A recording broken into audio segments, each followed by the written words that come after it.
Bonjour, c'est Gilles sur boursicoté.com. Voici l'analyse technique des principaux indices mondiaux. Sur cette analyse, nous allons étudier la corrélation qu'il existe entre les différents indices et les principaux indices mondiaux, avec ici cette phase de baisse, ce premier rebond technique, deuxième phase de baisse, et donc le retour sur cette zone intermédiaire ici des 4733 points. Sur le DAX, donc, on constate une nette sous-performance sur cette phase de rebond, puisqu'après un contact ici sur la zone de point bas du 24 août, les cours n'ont pas rebondi ici en direction de cette zone, qui aurait dû être l'objectif de ce rebond technique si on avait gardé la corrélation avec l'indice parisien. Donc on remonte ici nettement plus bas, on fait une phase de consolidation. Au moment où je fais cette analyse, le DAX évolue autour des 10 100 points. Donc on est ici sur une phase de rebond, mais qui est encore en nette sous-performance par rapport aux indices voisins. Du point de vue des indicateurs, donc nous avons une configuration pourtant qui est plutôt haussière sur le RSI et sur le stochastique, puisque nous sommes en surachat. Par contre, on constate ici un petit affaiblissement du point de vue du MACD, et donc d'une baisse des volumes. Alors, sur cette configuration, on est sur une phase de neutralisation au mieux sur le DAX. Il faudra surveiller la fin de cette sous-performance qui pourrait donner lieu à un rattrapage, auquel cas nous verrons si la zone ici des 10 454 points sera attaquée à la hausse, ainsi que le plus haut ici significatif de cette bougie qui se situe à 10 512 points. Tant que l'on reste ici au-dessus de cette zone des 9338 points, la tendance reste neutre. Par contre, attention, une rupture de cette zone ici enverrait de gros signaux baissiers au marché, notamment sur l'indice allemand. Sur le FTSE, la configuration est différente. On a bien ici la phase de baisse avec l'inscription du point bas. Déjà sur le premier test ici, on n'est pas venu tester la zone des 9768 points. Et sur le rebond technique, ici, on constate une validation de la rupture de cette zone des 6248 points, avec un contact ici sur la zone des 6421 points, qui est la zone de résistance suivante, donc qui a suivi la cassure de cette zone ici, et un retour sur cette zone d'ancienne zone de résistance qui s'impose désormais comme zone de support, même s'il manque un petit peu ici. Mais on voit bien ici que le rebond est en train de se développer à partir de ce retournement. Du point de vue des indicateurs, on est sur la même configuration, avec un RSI qui continue à monter et un stochastique qui évolue en zone de surachat, avec ici cette phase d'affaiblissement constatée sur le MACD. Dans cette configuration, nous pouvons dire que le FTSE est en train de reprendre une dynamique haussière d'un point de vue court terme. Nous avons une succession de points bas haussières et une succession de points hauts haussières. Maintenant, il faudra valider ici la rupture de cette zone des 6421 en direction des 6506, puis 6500... Alors, on a donc cette zone qui est intéressante, puisque là, le fait que l'on revienne ici en résistance sous une ancienne zone de support nous montre que déjà on a fait l'overlap.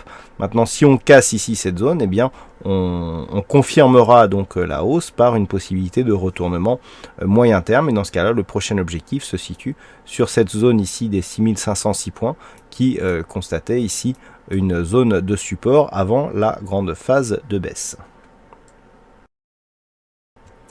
Sur les indices américains, avec ici le S&P 500, on confirme aussi le rebond technique avec donc une succession de points bas, là aussi quasi horizontale. Par contre, on est en train de tester ici cette zone de résistance. Alors, si on prend la mesure ici de cette zone de point haut, on voit que la zone des 2021 ici est en train d'être attaquée. Alors, on est à 2017, donc au moment où je fais cette analyse, mais la zone des 2021 a encore été attaquée sur cette séance, donc on pourrait ici valider la poursuite d'un mouvement haussier. Si tel était le cas, l'objectif serait ici cette zone des 2045 points. Du point de vue des indicateurs, nous avons une configuration plutôt haussière sur le RSI stochastique. La phase de baisse constatée sur le MACD, que l'on voit aussi sur d'autres indices européens, est en train de se retourner à la hausse, et le fait d'avoir un retournement à la hausse dans la partie supérieure nous montre que nous sommes potentiellement sur une dynamique assez forte, surtout dans un contexte où les volumes commencent à monter et à repasser au-dessus de la moyenne au moment où justement ce retournement se produit. Donc on est plutôt sur une bonne configuration sur le S&P 500, et tant que cette zone ici des 10 867 est préservée donc à la hausse, on gardera une dynamique plutôt haussière d'un point de vue moyen terme.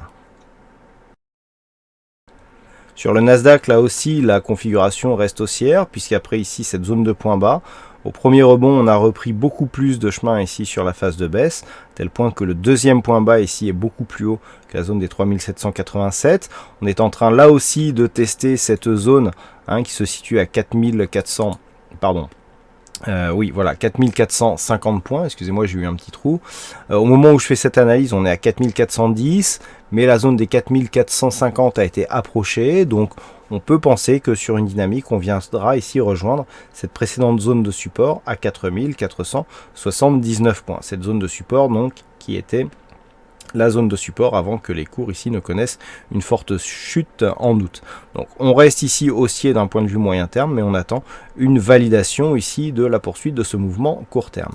Du point de vue des indicateurs, là aussi on est plutôt haussier sur le RSI, le stochastique est en zone de surachat et le MACD se retourne à la hausse de la même manière que sur le S&P 500, donc il nous envoie le même signal. Les volumes sont par contre un peu plus équilibré, donc on attend ici une confirmation de cette zone, de la cassure de cette zone des 4479 points.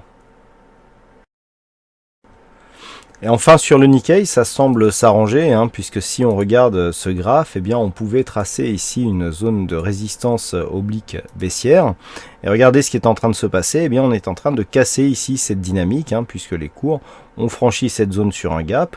On est en train de s'appuyer ici sur une zone intermédiaire des 17 898 points et on repart à la hausse. Donc la dynamique reste haussière ici, on est au sortir d'une tendance baissière et du point de vue ici de la corrélation, on n'est pas du tout dans la même configuration que les précédents indices analysés.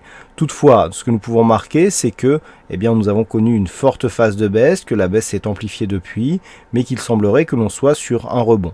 Si la hausse ici valide une cassure haussière de cette zone des 18 500 points, le prochain objectif serait le point haut ici à 19 200 points, auquel cas on pourrait réorienter la tendance court terme. Du point de vue des indicateurs, on a toujours ici un RSI. Rappelez-vous, on l'avait tracé il n'y a pas longtemps. Ce RSI ici avec une dynamique baissière, donc par rapport à la baisse donc de cet indice. Donc on le voit, on a ici une dynamique baissière que l'on voit bien ici sur l'indicateur. Dès que nous aurons cassé ici cette zone, cela confirmera le fait que nous sommes sortis de cette tendance baissière. Si on revient ici, voilà, sur cette évolution, on le voit bien désormais, on était ici sur une grosse divergence qui a donné lieu à un retournement, mais maintenant que la baisse ici a été consommée, la rupture de cette zone, si elle intervient conjointement ici avec une rupture de cette dynamique, pourra donner un signal de retournement moyen terme. Donc on attend ici une validation de plus haut significative qui entraînera une remontée plus rapide de cet indicateur. Voilà ce que nous pouvons dire sur cette analyse technique des principaux indices mondiaux. Passez un bon week-end, bonne chance dans vos prochains trades et on se retrouve dès lundi prochain pour d'autres analyses techniques sur le site boursicoté.com. Bon week-end à tous.